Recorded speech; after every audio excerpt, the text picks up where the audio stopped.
So guys, Dati panoorin nasakayan natin yan. kung si kuya na nagtuturo Oo, sa dati kabayo sakayan kung yan. paano siya sakyan. Ito palang kabayo na to. Yan. Talagang medyo may kailapan din, no? Kaya lang, ginagatungan siya nung isang lalaki, kung napansin nyo. Itong lalaki. Ayan, tingnan nyo maigi guys, kung paano, kung anong mangyayari dito. Kaya kawawa naman si kuya. Kasi gusto niyang mangyari,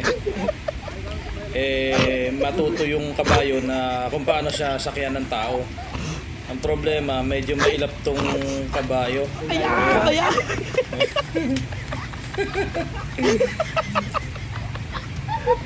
Maloko rin itong dalawa eh. Ginagatungan kasi nila eh.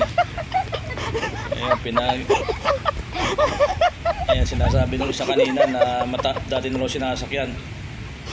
Hindi naman yata talaga ito sinasakyan kabayo na to kasi medyo mailap. May kulukuhan din kasi itong dalawan to eh. Ayan tuloy si kuya. Nagpupumilit na sakyan yung kabayo para matuto. Hindi niya masakyan yung kabayo. Kawawa naman. Kaya, ayos na.